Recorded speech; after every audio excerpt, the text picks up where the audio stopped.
Chapter 15. The Theory of Ideas.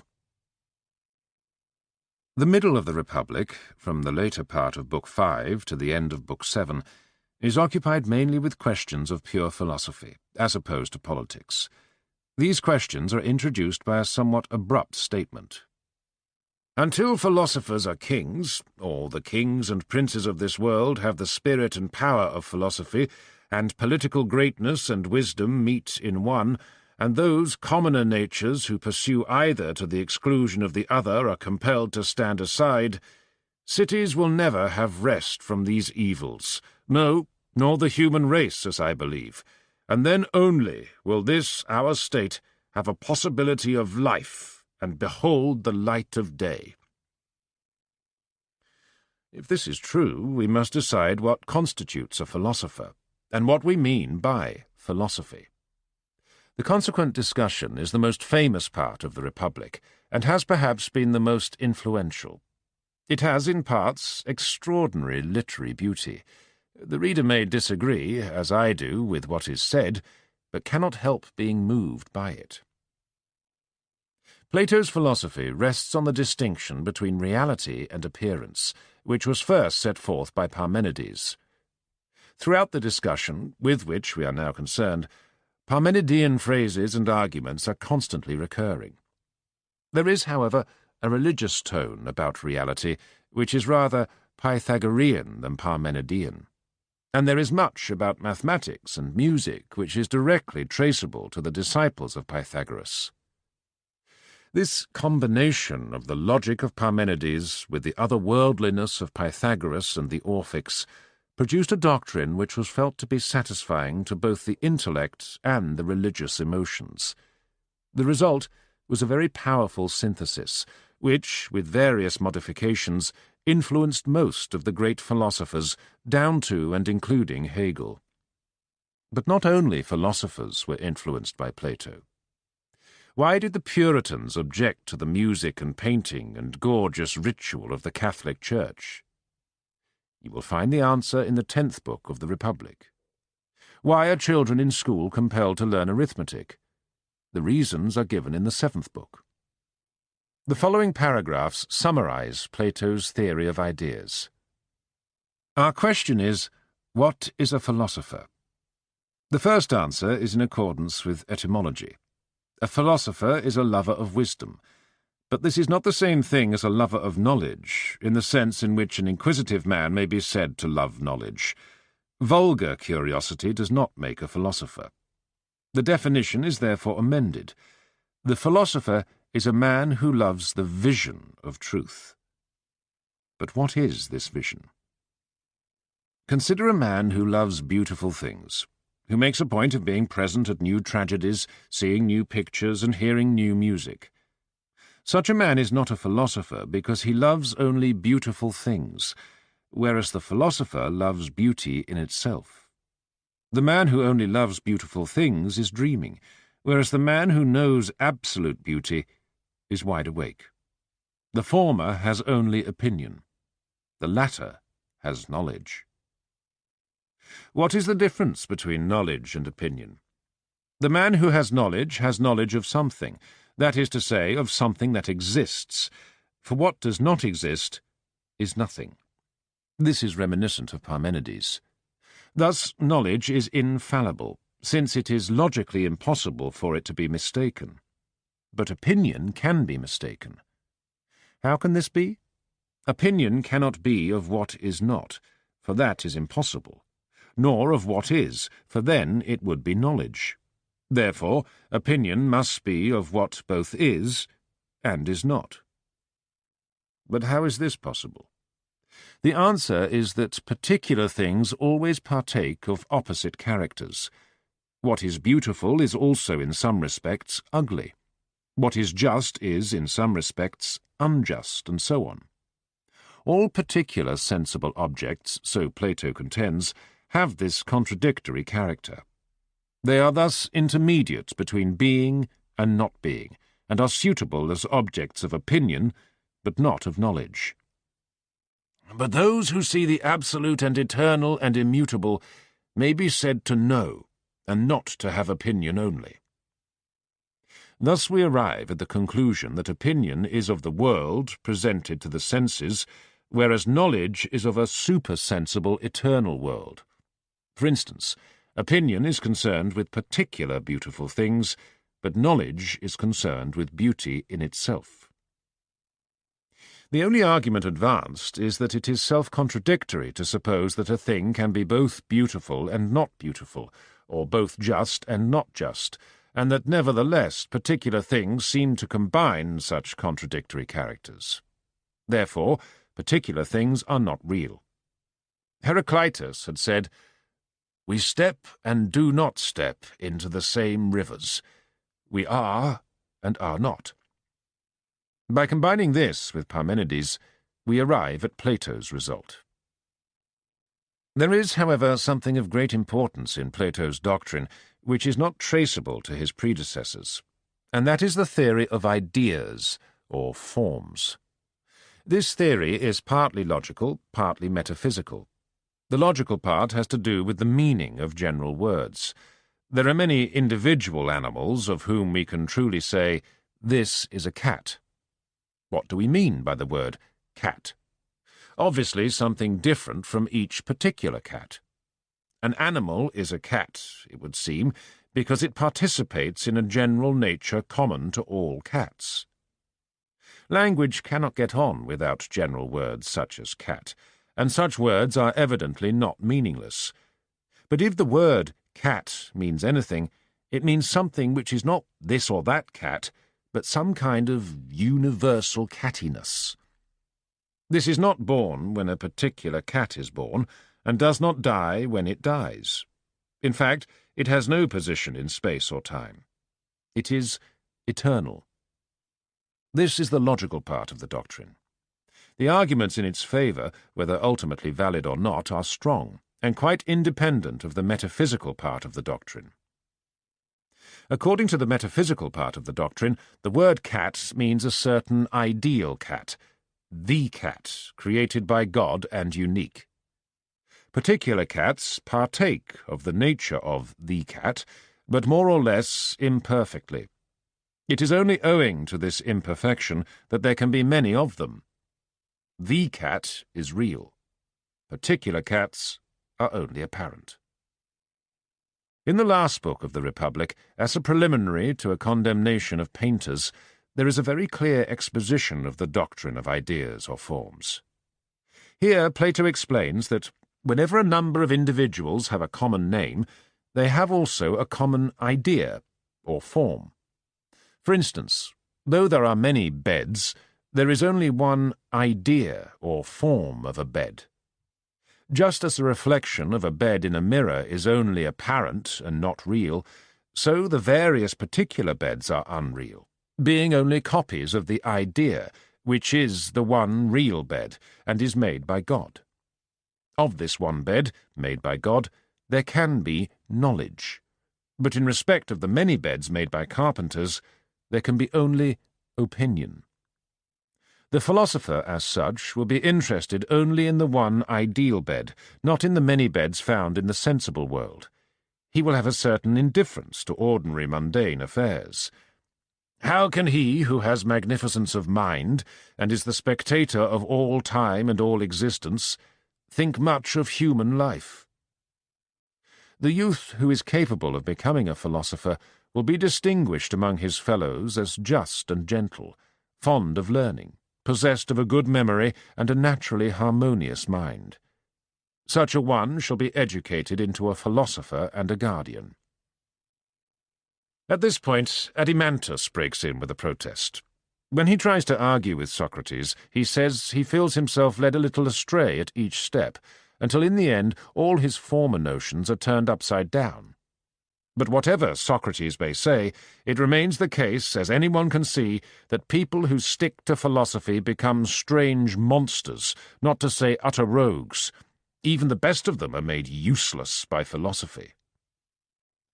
Socrates admits that this is true in the world as it is, but maintains that it is the other people who are to blame, not the philosophers.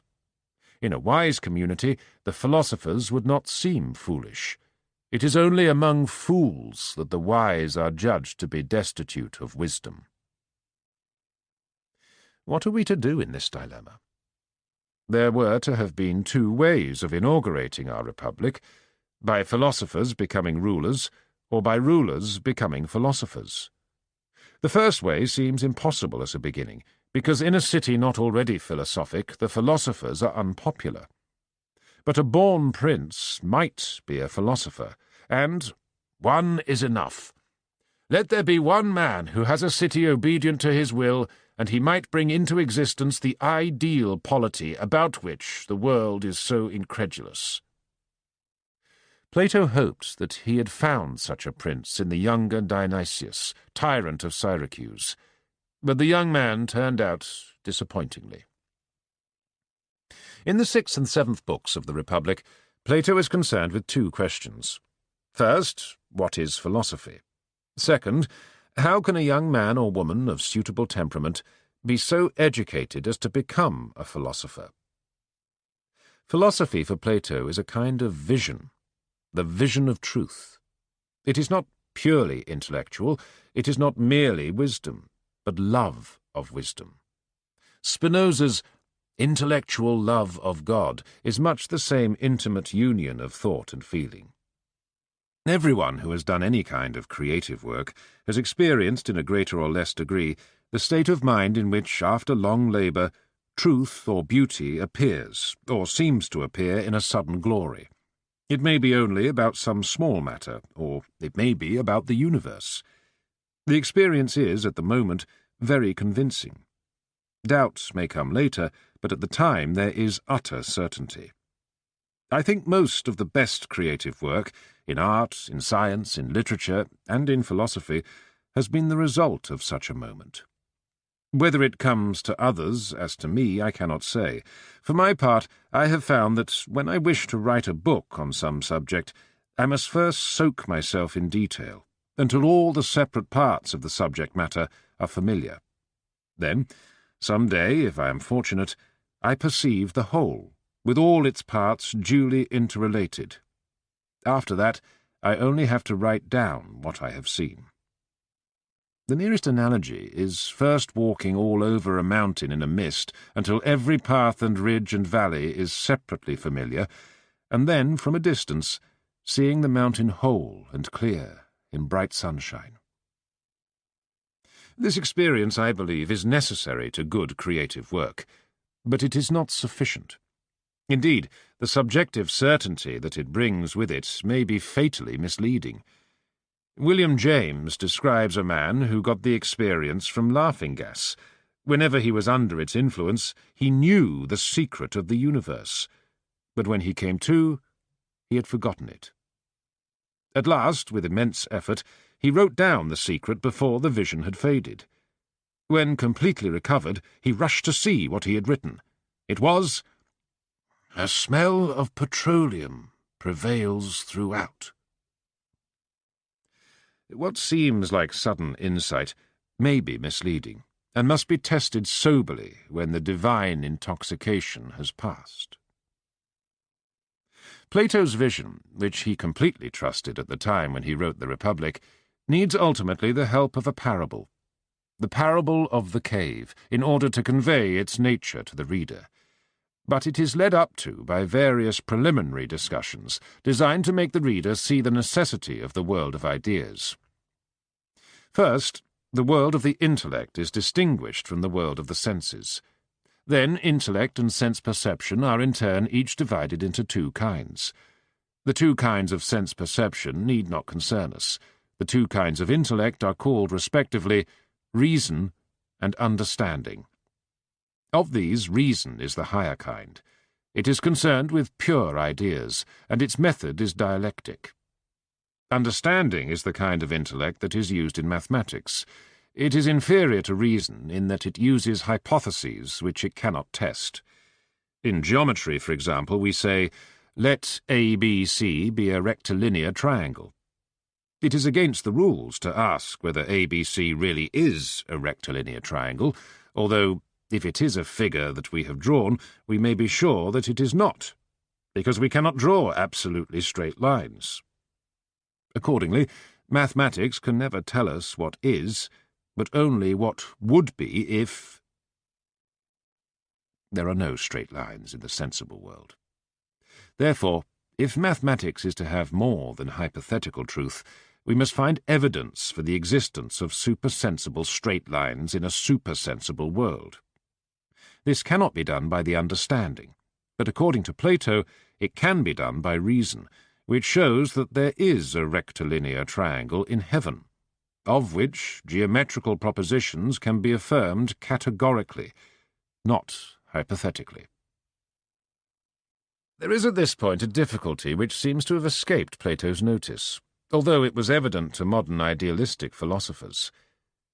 We saw that God made only one bed, and it would be natural to suppose that he made only one straight line. But if there is a heavenly triangle, he must have made at least 3 straight lines. The objects of geometry, though ideal, must exist in many examples. We need the possibility of 2 intersecting circles, and so on. This suggests that geometry, on Plato's theory, should not be capable of ultimate truth, but should be condemned as part of the study of appearance. We will, however, ignore this point. Plato seeks to explain the difference between clear intellectual vision and the confused vision of sense perception by an analogy from the sense of sight. Sight, he says, differs from the other senses, since it requires not only the eye and the object, but also light. We see clearly objects on which the sun shines. In twilight, we see confusedly, and in pitch darkness, not at all. Now, the world of ideas is what we see when the object is illumined by the sun, while the world of passing things is a confused twilight world. The eye is compared to the soul, and the sun, as the source of light, to truth or goodness. The soul is like an eye. When resting upon that on which truth and being shine, the soul perceives and understands, and is radiant with intelligence. But when turned towards the twilight of becoming and perishing, then she has opinion only, and goes blinking about, and is first of one opinion and then of another, and seems to have no intelligence. Now what imparts truth to the known, and the power of knowing to the knower, is what I would have you term the idea of good, and this you will deem to be the cause of science. This leads up to the famous simile of the cave or den, according to which those who are destitute of philosophy may be compared to prisoners in a cave, who are only able to look in one direction because they are bound, and who have a fire behind them and a wall in front. Between them and the wall there is nothing. All that they see are shadows of themselves, and of objects behind them cast on the wall by the light of the fire. Inevitably, they regard these shadows as real, and have no notion of the objects to which they are due. At last, some man succeeds in escaping from the cave to the light of the sun. For the first time he sees real things, and becomes aware that he had hitherto been deceived by shadows. If he is the sort of philosopher who is fit to become a guardian, he will feel it his duty to those who were formerly his fellow prisoners to go down again into the cave, instruct them as to the truth, and show them the way up. But he will have difficulty in persuading them, because coming out of the sunlight he will see shadows less clearly than they do, and will seem to them stupider than before his escape. "And now," I said, "let me show in a figure how far our nature is enlightened or unenlightened. Behold! Human beings living in an underground den, which has a mouth open toward the light and reaching all along the den. Here they have been from their childhood, and have their legs and necks chained, so that they cannot move, and can only see before them, being prevented by the chains from turning round their heads. Above and behind them a fire is blazing at a distance, and between the fire and the prisoners there is a raised way, and you will see, if you look, a low wall built along the way, like the screen which marionette players have in front of them, over which they show the puppets." "I see." "And do you see," I said, "men passing along the wall, carrying all sorts of vessels and statues and figures of animals made of wood and stone and various metals which appear over the wall. Some of them are talking, others silent. You have shown me a strange image, and they are strange prisoners. Like ourselves, I replied. And they see only their own shadows, or the shadows of one another, which the fire throws on the opposite wall of the cave. The position of the good in Plato's philosophy is peculiar. Science and truth, he says, are like the good, but the good has a higher place. The good is not essence, but far exceeds essence in dignity and power. Dialectic leads to the end of the intellectual world in the perception of the absolute good. It is by means of the good that dialectic is able to dispense with the hypotheses of the mathematician. The underlying assumption is that reality, as opposed to appearance, is completely and perfectly good. To perceive the good, therefore, is to perceive reality. Throughout Plato's philosophy, there is the same fusion of intellect and mysticism as in Pythagoreanism, but at this final culmination, mysticism clearly has the upper hand.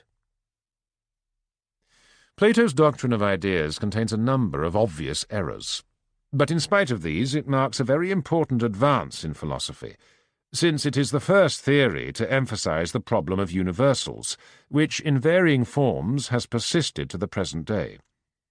Beginnings are apt to be crude, but their originality should not be overlooked on this account. Something remains of what Plato had to say, even after all necessary corrections have been made. The absolute minimum of what remains, even in the view of those most hostile to Plato, is this: that we cannot express ourselves in a language composed wholly of proper names, but must have also general words such as man, dog, cat, or, if not these, then relational words such as similar, before, and so on. Such words are not meaningless noises, and it is difficult to see how they can have meaning if the world consists entirely of particular things, such as are designated by proper names. There may be ways of getting round this argument, but at any rate it affords a prima facie case in favour of universals. I shall provisionally accept it as in some degree valid, but when so much is granted, the rest of what Plato says by no means follows. In the first place, Plato has no understanding of philosophical syntax. I can say, Socrates is human, Plato is human, and so on. In all these statements it may be assumed that the word human has exactly the same meaning. But whatever it means something which is not of the same kind as Socrates, Plato, and the rest of the individuals who compose the human race. Human is an adjective. It would be nonsense to say, human is human. Plato makes a mistake analogous to saying human is human. He thinks that beauty is beautiful. He thinks that the universal man is the name of a pattern man created by God, of whom actual men are imperfect and somewhat unreal copies. He fails altogether to realize how great is the gap between universals and particulars. His ideas are really just other particulars, ethically and aesthetically superior to the ordinary kind.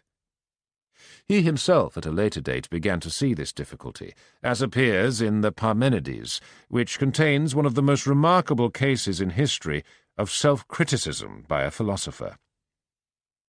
The Parmenides is supposed to be related by Antiphon, Plato's half-brother, who alone remembers the conversation, but is now only interested in horses. They find him carrying a bridle, and with difficulty persuade him to relate the famous discussion between Parmenides, Zeno, and Socrates. This, we are told, took place when Parmenides was old, about 65, Zeno in middle life, about 40, and Socrates quite a young man. Socrates expounds the theory of ideas. He is sure that there are ideas of likeness, justice, beauty, and goodness.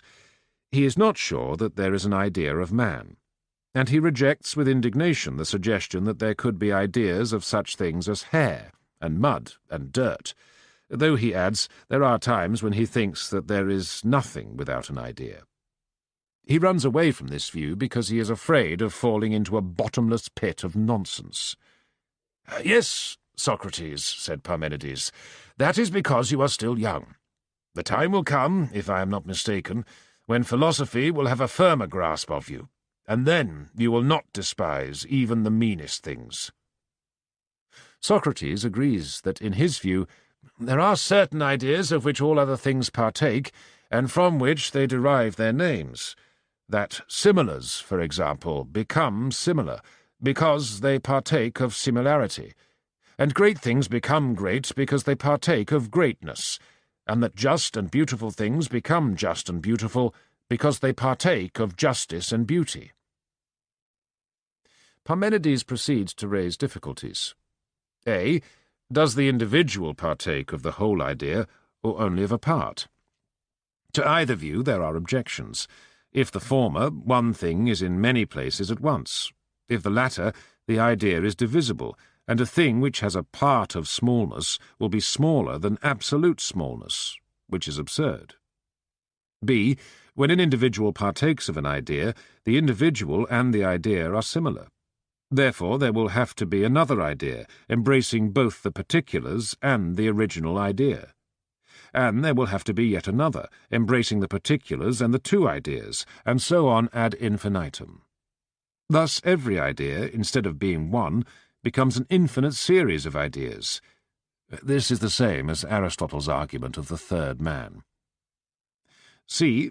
Socrates suggests that perhaps ideas are only thoughts, but Parmenides points out that thoughts must be of something. D. Ideas cannot resemble the particulars that partake of them, for the reason given in B above. E. Ideas, if there are any, must be unknown to us, because our knowledge is not absolute. F. If God's knowledge is absolute, he will not know us, and therefore cannot rule us. Nevertheless, the theory of ideas is not wholly abandoned. Without ideas, Socrates says, there will be nothing on which the mind can rest, and therefore reasoning will be destroyed. Parmenides tells him that his troubles come of lack of previous training, but no definite conclusion is reached. I do not think that Plato's logical objections to the reality of sensible particulars will bear examination. He says, for example, that whatever is beautiful is also in some respect ugly. What is double is also half, and so on. But when we say of some work of art that it is beautiful in some respects and ugly in others, analysis will always, at least theoretically, enable us to say, this part or aspect is beautiful, while that part or aspect is ugly. And as regards double and half, these are relative terms. There is no contradiction in the fact that 2 is double of 1 and half of 4. Plato is perpetually getting into trouble through not understanding relative terms. He thinks that if A is greater than B and less than C, then A is at once great and small, which seems to him a contradiction. Such troubles are among the infantile diseases of philosophy. The distinction between reality and appearance cannot have the consequences attributed to it by Parmenides and Plato and Hegel. If appearance really appears, it is not nothing, and is therefore part of reality. This is an argument of the correct Parmenidean sort. If appearance does not really appear, why trouble our heads about it? But perhaps someone will say, appearance does not really appear, but it appears to appear. This will not help, for we shall ask again, does it really appear to appear, or only apparently appear to appear? Sooner or later, if appearance is even to appear, we must reach something that really appears, and is therefore part of reality. Plato would not dream of denying that there appear to be many beds, although there is only one real bed, namely the one made by God. But he does not seem to have faced the implications of the fact that there are many appearances, and that this manyness is part of reality. Any attempt to divide the world into portions, of which one is more real than the other, is doomed to failure. Connected with this is another curious view of Plato's, that knowledge and opinion must be concerned with different subject matters. We should say, if I think it is going to snow, that is opinion. If later I see it snowing, that is knowledge. But the subject matter is the same on both occasions. Plato, however, thinks that what can at any time be a matter of opinion can never be a matter of knowledge. Knowledge is certain and infallible. Opinion is not merely fallible, but is necessarily mistaken, since it assumes the reality of what is only appearance. All this repeats what had been said by Parmenides. There is one respect in which Plato's metaphysic is apparently different from that of Parmenides. For Parmenides, there is only the one. For Plato, there are many ideas. There are not only beauty, truth, and goodness, but as we saw, there is the heavenly bed created by God. There is a heavenly man, a heavenly dog, a heavenly cat, and so on, through a whole Noah's Ark.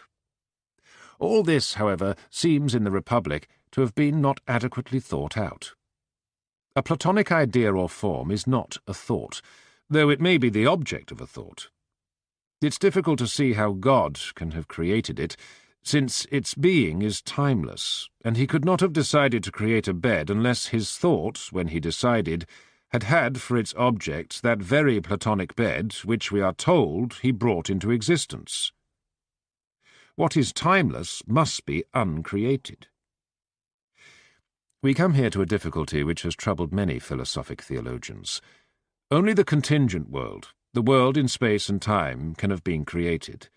But this is the everyday world which has been condemned as illusory and also bad. Therefore the Creator, it would seem, created only illusion and evil. Some Gnostics were so consistent as to adopt this view, but in Plato the difficulty is still below the surface, and he seems, in the Republic, to have never become aware of it. The philosopher who is to be a guardian must, according to Plato, return into the cave and live among those who have never seen the sun of truth.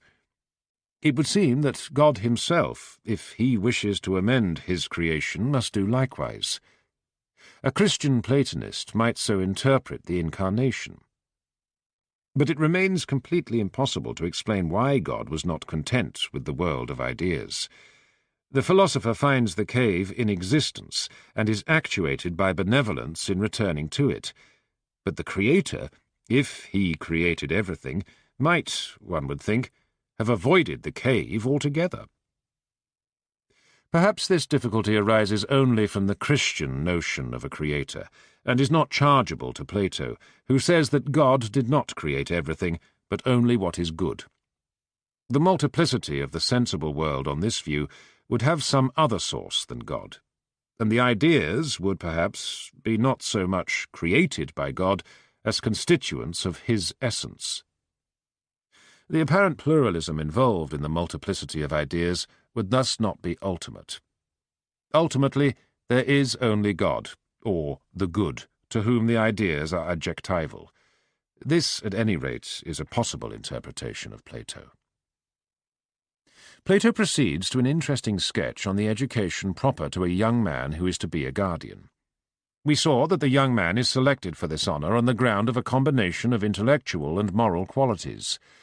He must be just and gentle, fond of learning, with a good memory and a harmonious mind. The young man who has been chosen for these merits will spend the years from 20 to 30 on the 4 Pythagorean studies: arithmetic, geometry, plain and solid, astronomy, and harmony. These studies are not to be pursued in any utilitarian spirit, but in order to prepare his mind for the vision of eternal things. In astronomy, for example, he is not to trouble himself too much about the actual heavenly bodies, but rather with the mathematics of the motion of ideal heavenly bodies. This may sound absurd to modern ears, but, strange to say, it proved to be a fruitful point of view in connection with empirical astronomy. The way this came about is curious and worth considering. The apparent motions of the planets, until they have been very profoundly analysed, appear to be irregular and complicated, and not at all such as a Pythagorean creator would have chosen. It was obvious to every Greek that the heavens ought to exemplify mathematical beauty, which would only be the case if the planets moved in circles. This would be especially evident to Plato, owing to his emphasis on the good. The problem thus arose. Is there any hypothesis which will reduce the apparent disorderliness of planetary motions to order and beauty and simplicity? If there is, the idea of the good will justify us in asserting this hypothesis.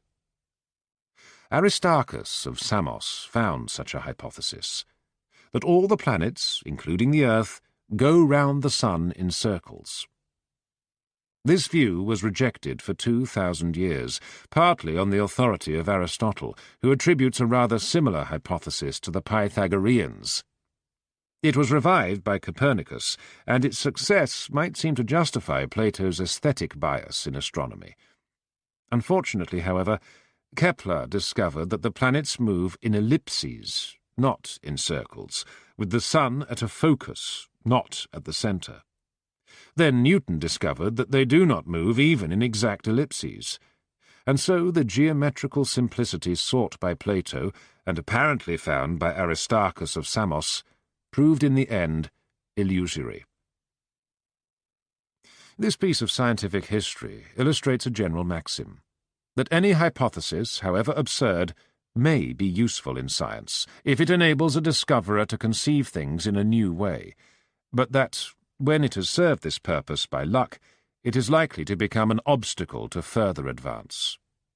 The belief in the good as the key to the scientific understanding of the world was useful at a certain stage in astronomy, but at every later stage it was harmful. The ethical and aesthetic bias of Plato, and still more of Aristotle, did much to kill Greek science. It's noteworthy that modern Platonists, almost without exception, are ignorant of mathematics, in spite of the immense importance that Plato attached to arithmetic and geometry, and the immense influence that they had on his philosophy. This is an example of the evils of specialization.